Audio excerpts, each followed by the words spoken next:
guys, welcome to Bar Z. My name's Stan, and yesterday was an interesting adventure. I had a very unique job, and I needed to cut up some foam board, which was just like styrofoam sheets, 2 inches thick, 4 foot by 8 foot, and I needed to run a bunch of strips. Now, I know of the existence of a hot wire, so I spent a great deal of time on YouTube watching Harriet Homecrafter make little flower things, and Harry Homeowner and Maurice Modeler make little airplanes and cut little foam pieces very slowly, and was very underwhelmed by a lot of those. And you know, I needed to rip through these things. I got full sheets. I want to just rip. And so, you know, I thought I'd try it and bump it up a little bit. And I challenged myself. I said, I want to do this without buying anything. And here's the kicker: without leaving the shop or the property at all. I don't want to have to go buy anything. With what I've got on hand, I want to do it here. So first thing I did was I went and got an old, well, first, after watching all these YouTube videos, a lot of people were using computer power supplies. So I rigged this up. There's the trigger switch right there. You know, we put out some voltage and some wattage, and I did some calculations and got a power supply. So kind of a transformer, 110 in and low voltage out. I cannibalized a toaster there, and I got the mica board out of it.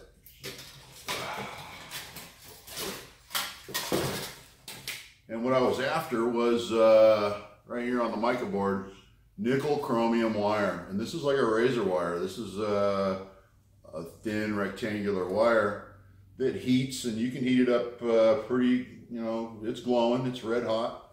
And I spent a great deal of time and a great deal of Jack Daniels creating this thing.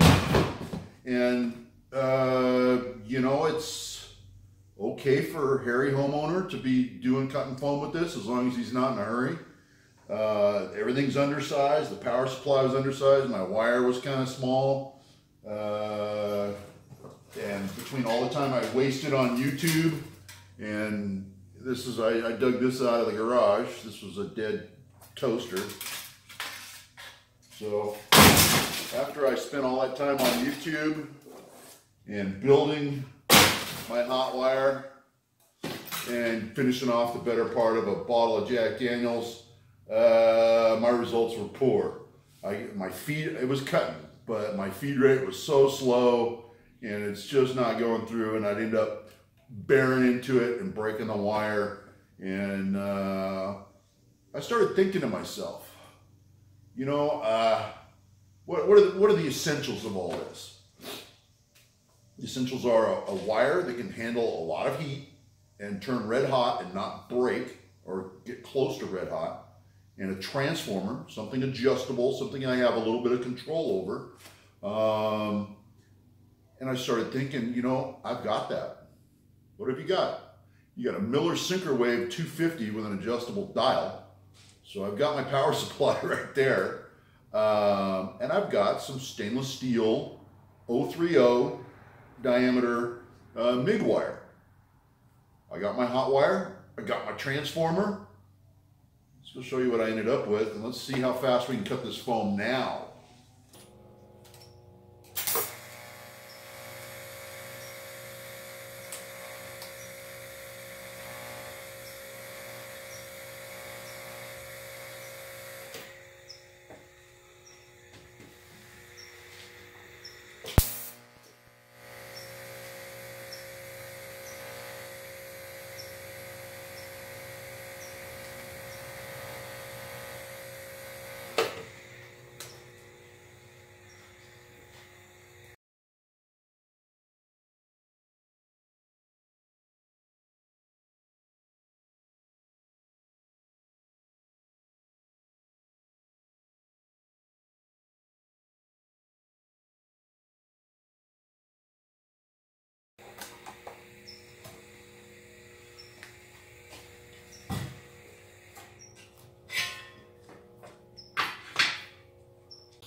Okay, I'm going to show you the setup.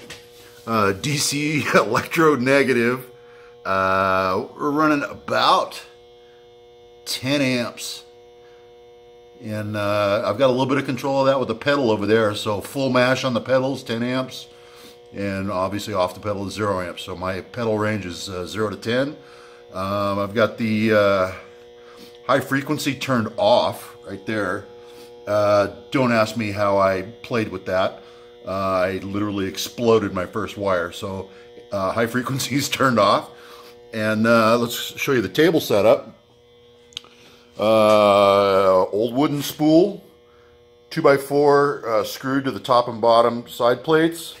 I've got a piece of rectangular tube, C-clamp to that. And that's what comes overhead. And I've got a little piece of 3/4 stock, just tack welded to it with a hole drilled in it. That's a piece of nickel wire going across and a can't twist clamp creating the ground. And obviously I've got my ground clamp there. So the tower, if you want to call it that, and that side of the wire is grounded. Under here, well, let's get around the table. I can't show you from here. I've got a fence for cutting the correct width that I want. It's just a piece of angle iron screwed down to the table. This is the foam I'm cutting.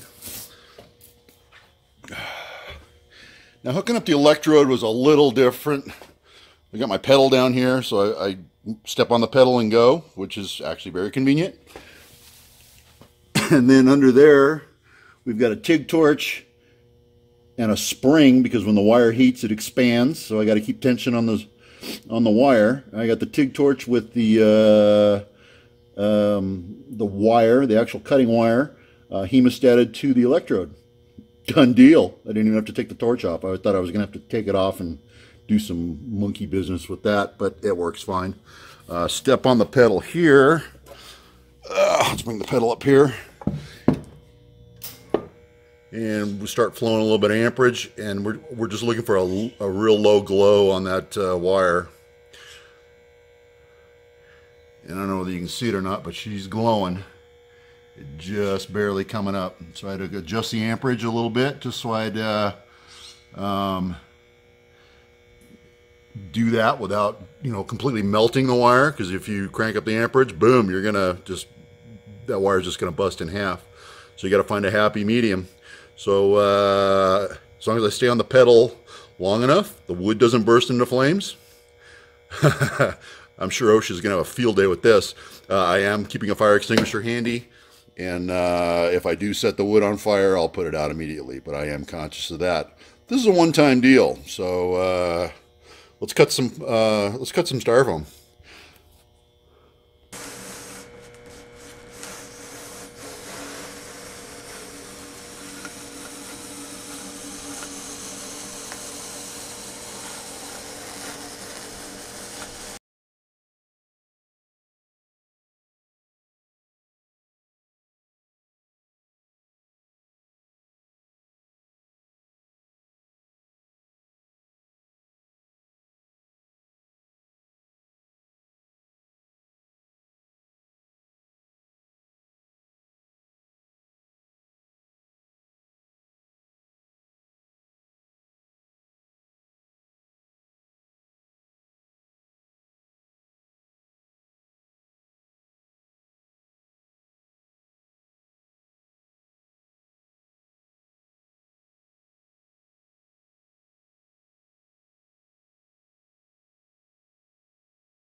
Okay, well, I'm halfway through the job.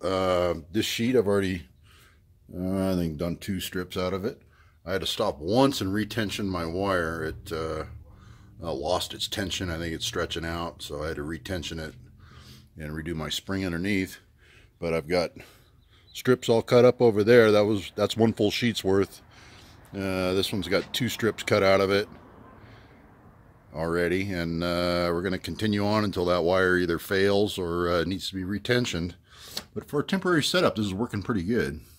I'm going to kind of reflect back on this after I'm done, and we'll talk about what I would do to make it permanent. Well, my foam's all cut up. I got it all done into strips. That is 2 4x8 sheets worth of cuts. Didn't have to be that great. Didn't have to be that straight. I just needed to get them done without making a big powdery mess. And the hot wire goes through it pretty good. I mean, it stinks. You know, you get that smell, but use it in a well-ventilated area and you're good. So your choice is either making a big stinky mess or making a big powdery mess if you're going to table saw it. All right. Well, we're just breaking the machine down, but I'll show you how that hole opened up. I drilled a 40 thousandths hole for a 35 thousandths wire with an aircraft drill. But look at the size of that hole through the table. It was self-clearancing.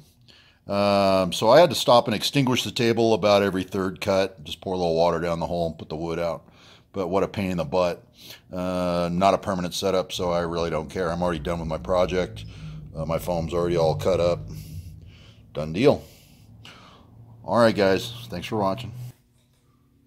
Okay guys, well that's the end of my hot wire. Don't leave the shop challenge. I wanted to do that with everything I had here. I did it, I tried the power supply, I tried the toaster, I stole the nickel chromium wire out of the toaster and tried it. Hated it. If you're doing little intricate stuff, fine. I wanted to move through it, and I wanted to be able to control. I needed a power supply, which the TIG welder is a wonderful power supply, and I needed amperage control, which the TIG welder has. Your wire size is going to dictate your wire size, diameter, and your wire length is going to dictate how many amps you put to it. You need to do some adjustments on your machine. Don't do if you got a hot start feature, turn it off. You'll melt the wire instantly. Don't ask me how I know this. I exploded one wire. I turned it on and it's gone.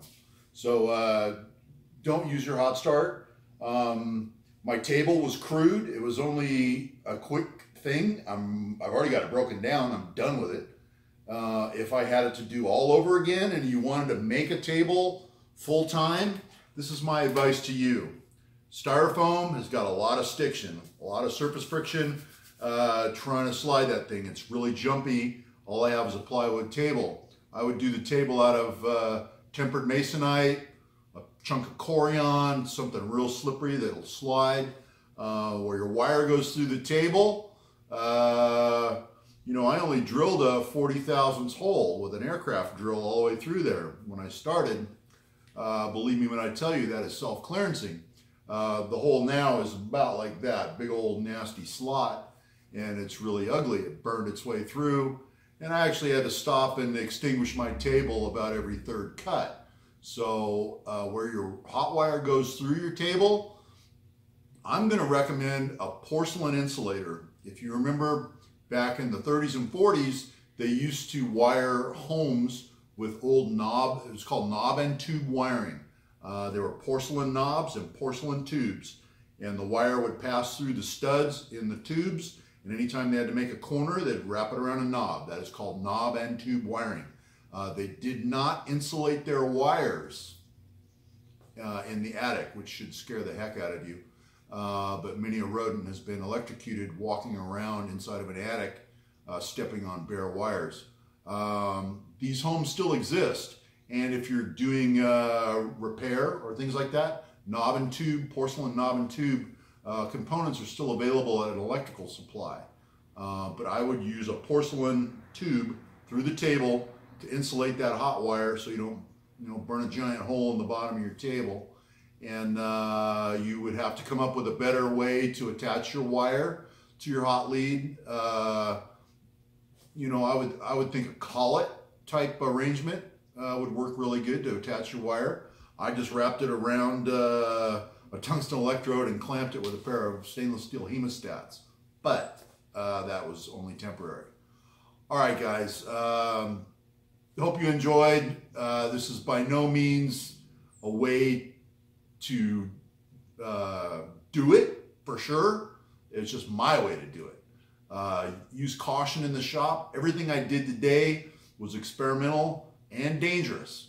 And in closing, I'd like also to mention spring tension is something that's very real with hot wires. when the wire heats up, it stretches and it gets longer just from the heat. You know, things expand when they get hot. So you have to come up with a way to tension your wire and keep it tensioned. The bigger your wire, the more tension you can put on it, the tauter it is, and the faster you can move, and the more amperage you can put to it. You know, you can put some, you know, a nice big 10 gauge wire would be great. You know, the nickel chromium is, you know, superior to stainless steel, obviously, but I already had the stainless steel 035 here, so I went ahead and used it. It was just a small coil of stainless steel MIG welding wire, and it worked pretty darn good. I got through this job about 2 hours, 3 hours including building my rig. So an hour to build the rig, 2 hours to make the cuts, and I'm done. And you know what? I didn't leave the shop. All right, guys, thanks for watching.